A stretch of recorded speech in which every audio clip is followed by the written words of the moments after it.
Welcome back to the Chattable podcast, where enrich vocabulary and speak English with pride. So today we are looking at the language of power and momentum. It is such a fascinating area of language to explore, and welcome to the episode, everyone. Thank you. Our mission in this episode is to explore two very powerful English idioms from our source material today. One describes, what it actually feels like to be in an unfair fight. Right. And the other is about completely reversing your luck, just changing the direction of success entirely. Exactly. And I want to welcome you, our listener, to the discussion. Mastering these two phrases, well, it won't just help you understand native speakers better.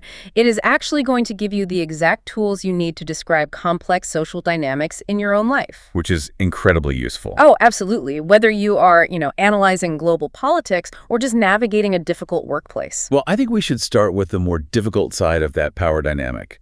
Because before we can talk about winning, we sometimes have to talk about facing tough odds. Yeah, that is very true. Specifically, when the numbers are completely against you. There's a specific phrase used for that, and it is gang up on. Right. So to gang up on, someone describes a situation where a group of people joins together to attack, criticize, or oppose a single person. Just one person. Exactly. One person or one entity. And the tone here is very important. It is inherently negative. Okay. Negative in what way? Well, it does not describe a fair competition. It is a many versus one fight. It means the group is coordinating their efforts specifically to overwhelm the individual. The word gang itself is really interesting here because sometimes a gang just means a group of friends hanging out. Right, like saying the whole gang is here. Exactly. So why does it have such a negative, almost aggressive action attached to it in this phrase? Well, the historical context from the source explains that perfectly. If we go back a bit, gang originally just meant a going or a journey. Oh, wow. Just movement. Yeah, just movement. And over time, it evolved to mean a group working together, like a group of laborers on a ship. Okay, that makes sense. But by the 1800s, it took on this much darker meaning of troublemakers or criminals in the city. So today, when you gang up on someone, you are forming a temporary alliance to ensure that one person cannot defend themselves. You were intentionally making it unfair. Exactly. Well, looking at the real-world examples from our sources, we see this dynamic on a massive scale.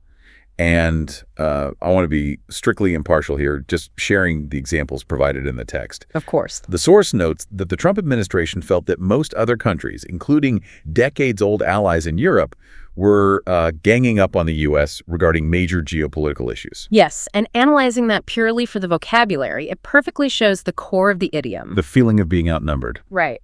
It paints a picture of multiple nations coordinating diplomatic pressure against a single nation.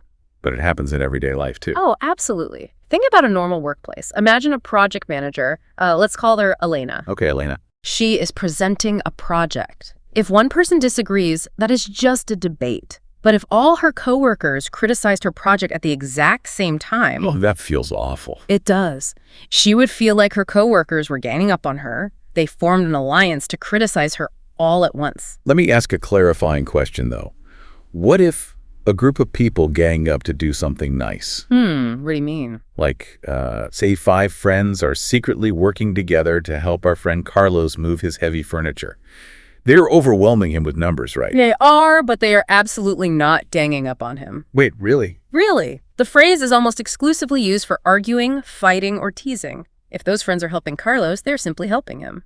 Using gang up on there would sound very strange to a native speaker. Okay, that is a crucial distinction. It has to be negative. Exactly. Okay, so if you are being ganged up on or you are losing this unfair fight, what vocabulary phrase do we use when you suddenly start fighting back and winning? Well, that brings us to our second idiom for the episode, turn the tide. I love this phrase. It is a great one.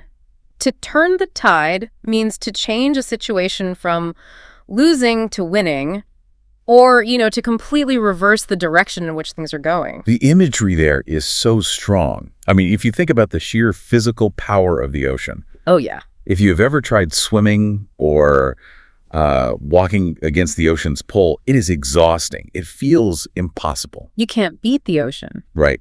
But when the water shifts and suddenly pushes you forward, everything changes. And that is exactly where the idiom comes from. Historically, for sailors in the age of sail, fighting against the tide made it very hard to move forward. They were just stuck. Pretty much. But a turning point happens when the tide turns. The water flows in the other direction, naturally pushing the ship toward its goal. What an incredible feeling of relief that must have been. Exactly. And we use it today for massive shifts in momentum. For example, on the global stage, and again, keeping our delivery strictly impartial based on the text. Yes, of course. The source mentions China turning the tide on the world stage, with developments in robotics and electric vehicles. Right, making them a very formidable competitor to the United States. Yes. The phrase shows that the historical momentum in technology and manufacturing is shifting directions. But we also see this on a much smaller scale, right? Like in sports. Oh, sports are driven by momentum. Exactly. Imagine a basketball player, let's call him David. His team is losing by 10 points in the last minute of the game. They are swimming against the current. Yes. But then David hits an incredible three-pointer. It completely shifts the momentum, the crowd goes wild, and it helps turn the tide of the entire game. That is the perfect everyday use of the phrase. It reversed a losing situation. So let me test the limits of this one too.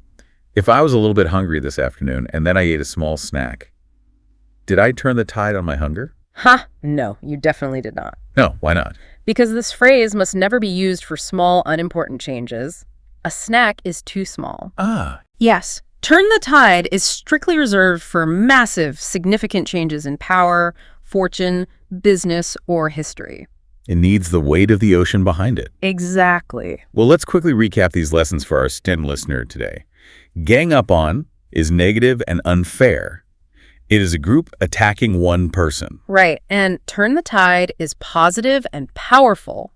It is about reversing a losing situation and finally winning. So we want to ask you, the listener, to really practice these. Yes, please do. Listen for them in movies or in the news this week. Try to spot when someone is being ganged up on or when a massive event turns the tide. And I want to leave you with a final thought to mull over today.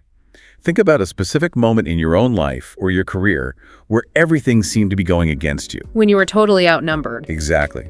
When you finally found a way to turn the tide, what was your personal three-point shot? How can you use these two phrases today to tell your own story of overcoming the odds? That is a great exercise. Thank you for joining us today. Keep practicing, and always remember to speak English with pride.